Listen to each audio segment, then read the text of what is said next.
Good morning, world. Welcome to the Wisdom Way.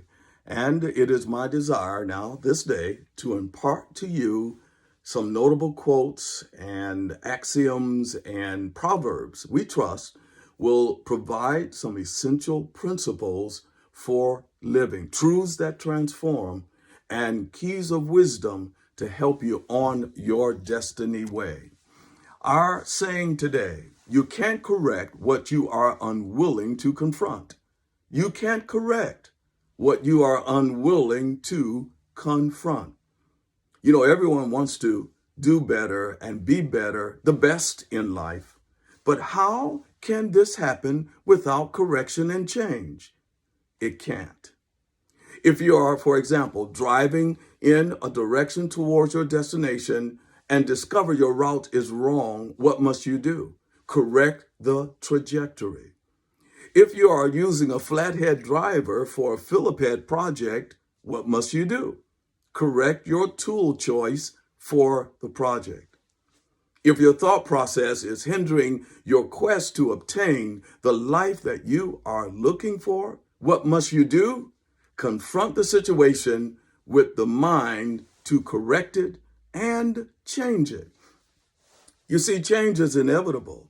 It's going to happen with your permission or not. It's important then that we involve ourselves in the classroom of change because everything's changing around us. And with change, you can't talk about this world of change without correction. Now, I know that seems to have in our mind certain bad and negative connotations. Correct means I'm wrong. Not necessarily. As I've given you the example before, it may mean that we alter some things, that we change some things for the better. And this is why we must talk about this point today. Albert Einstein said that if a person continues to do what they've been doing over and over again and expect different results, that's insanity. Well, we're trying to get ourselves away from insanity then, as we must understand this concept and point. You can't correct what you are unwilling to confront. Now, one reason people will not confront is because of fear. I think you and I understand that.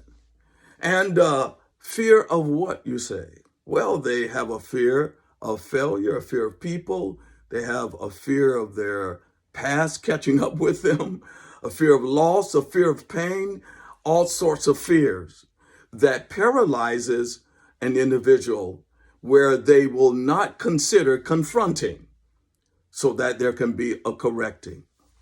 So it's important that we understand this, and that fear then is the reason many people run from their problems. Fear is the reason people people run from their problem. So let's look at some helpful tips, okay? We're going to have 4 of them for you. Number 1, you must develop a process of confronting and overcoming it. This can happen with a better understanding of the situation that in turn can help in developing a plan for you, short-term as well as long-term plan. During this process, it's imperative that you understand what the key principles are, as well as the values that's involved as well. Number 2, embrace discomfort and sacrifices. Embrace discomfort and sacrifices. That's right, I said it. Do you want to lose weight, for example? Then you have to accept dietary and lifestyle changes to make that happen. Here's another. Do you want to get mental troubles under control? Then you have to accept the discomfort of therapists and doctors. Do you want a better job? Then you have to accept the uncertainty and discomfort of job searching, interviewing, or training to get to that next career, that new career. Number 3, Don't defer your responsibilities on others. Don't defer your responsibilities on others. Avoidance only makes your problem bigger and harder to overcome. Many people find it easier to blame their problems on others rather than look for the source within. Look for the source within. Remember how we were taught in old? Stop pointing your finger at others, because that finger you're pointing at others, there are many more pointed back at you. So the issue may not be so much the person you're pointing the finger at, but the issue is you.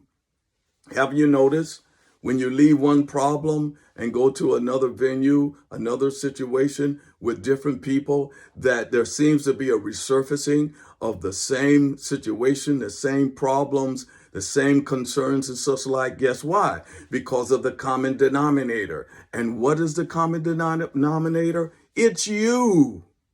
You're the common denominator. And so it's important that we don't defer our responsibilities on others.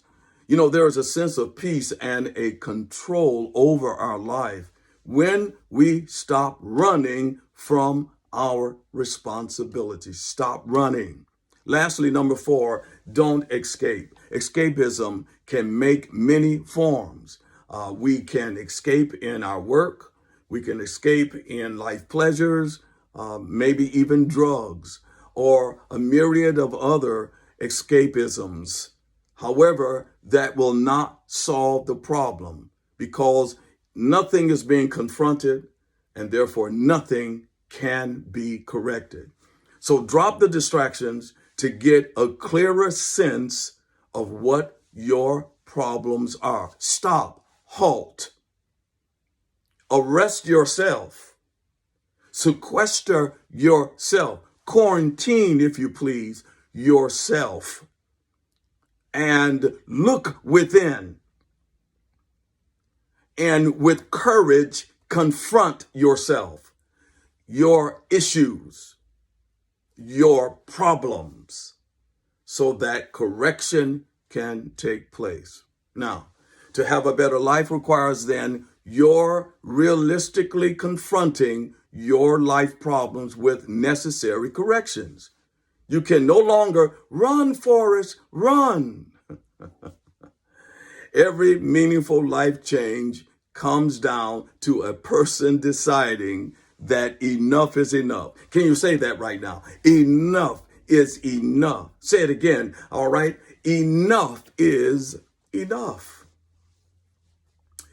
Well, they no longer, these people, I trust you, want to experience life the way they're experiencing it right now. No longer. The buck stops here. This day, this year, this month, right now. And it begins with me making a positive decision. I stop pointing the finger at others. I stop singing the song, woe is me, nobody knows the troubles I've seen. It's time that we begin to be realistic and honest with ourselves, okay? So at some point, you simply have to make the choice to stand up and to fight so you can win. Isn't that powerful? Fighting so you can win, no matter the cost. Say it, no matter the cost. So with the help of family and friends and professionals, you then in time will win. The thought we have today, you can't correct what you are unwilling to confront. Well, let me just right now speak over your life. Are you ready? Okay. I speak over your life that this is your Miracle Monday, your day of destiny, a day of recovery, hallelujah, and discovery. This is the best day of your life. The heavens are open over you. Men's hearts are open to you. You will only succeed and not fail because you are the head and not the tail. Your path is bright. You are brilliant, loving, and kind. All that belongs to you is right now attracted to you. Your dreams are coming to pass this day, this very moment, and all systems go winning on your wisdom way. I want you to remember Proverbs 3:6. In all your ways, acknowledge him, and he will direct your path. Have a blessed day.